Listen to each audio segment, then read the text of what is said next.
ये अहम फैसला जो सामने आया उसके बाद अब इलेक्शन कमीशन में भी ये हंगामी इजलास तलब कर लिया गया है। पंजाब और KPK में इंतखाबात के मामले पर इस हंगामी इजलास में गौर गौज किया जा रहा है। इलेक्शन कमीशन में इजलास हो रहा है। इजलास में सुप्रीम कोर्ट के फैसले का तफसीली जायजा लिया जाएगा।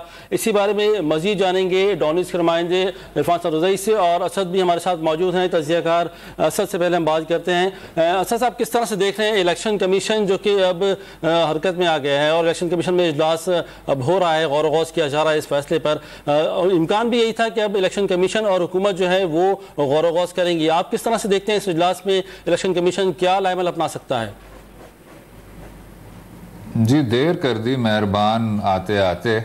अब इलेक्शन कमीशन ऑफ पाकिस्तान काश अपने किरदार को अदा कर देता जब अदालत आलिया लाहौर का फैसला आ गया था और ये भी लिखा हुआ था कि गवर्नर के साथ मुशावरत के बाद इलेक्शन कमीशन ऑफ पाकिस्तान तारीख का ऐलान करेगा। लेकिन बहरहाल अगर अब भी हंगामी सूरत हाल में उन्होंने अब इस तरह का एक इमरजेंसी सेशन कॉल कर लिया है तो अभी भी उम्मीद है और अभी भी तवक्को है पाकिस्तान के शहरियों की इलेक्शन कमीशन ऑफ पाकिस्तान से कि वो आज़ादाना और मुनसिफाना इंतखाबात करवाएगी, लेकिन उससे ज़्यादा बढ़ के 90 दिन की मुद्दत में ही कराएगी। तो ये जो तमाम सवालात थे हमें अदालत उज़्मा के जवाब के ज़रिए मिल गए और उसको अदालत उज़्मा के फैसले के ज़रिए हमें उसके जवाब मिल गए। और उसके साथ जो दूसरी चीज़ है, जो इश्यूज़ उठाई जा रहे हैं कि जी चीफ जस्टिस साहब के जो इख्तियारात हैं वो कितने वसी हैं, या सूबाई सतह पे जो असम्बली है वो दुरुस्त तौर पर तहलील की गई कि नहीं की गई, या जो ओवरऑल अदालती स्ट्रक्चर है उसमें इस्लाहात की ज़रूरत है कि नहीं है, ये सारे जो सवालात हैं बिल्कुल काबिल तवज्जो हैं। लेकिन ये बात नहीं भूलनी चाहिए कि जो सवाल था अदालत उज़्मा के सामने वो बहुत ही महदूद था। वो ये था कि इंतखाबात अगर 90 दिन में होने ही हैं तो वो कौन सा रियासती ओहदेदार है जो कि तारीख का ऐलान करेगा।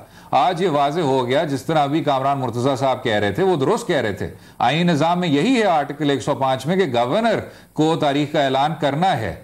लेकिन क्या गवर्नर ने ऐलान किया? खैबर पख्तूनख्वा के गवर्नर ने नहीं किया। पंजाब के गवर्नर जो थे उनकी एडवाइस शायद 1-2 डिग्री बेहतर थी। उन्होंने कहा कि जी मैं तो मानता नहीं, और उसी तकनीकी का सहारा लेते हुए अदालत उज़्मा ने गवर्नर साहब के मौक़िफ़ की रोशनी में कह दिया कि अब सदर ने जो इलेक्शन एक्ट 2017 में आर्टिकल इस्तेमाल किया है वो दुरुस्त है। इस नहज पे भी चीजें पहुंचनी नहीं चाहिए थी, क्योंकि सदर ने जिस कानून का हवाला दिया वो आईने पाकिस्तान के मातहत था। तो ये भी सोचना चाहिए कि गवर्नर खैबर पख्तूनख्वा, गवर्नर पंजाब और इलेक्शन कमीशन ऑफ पाकिस्तान ने अपने बुनियादी आईनी फराइज से क्यों इनहराफ किया।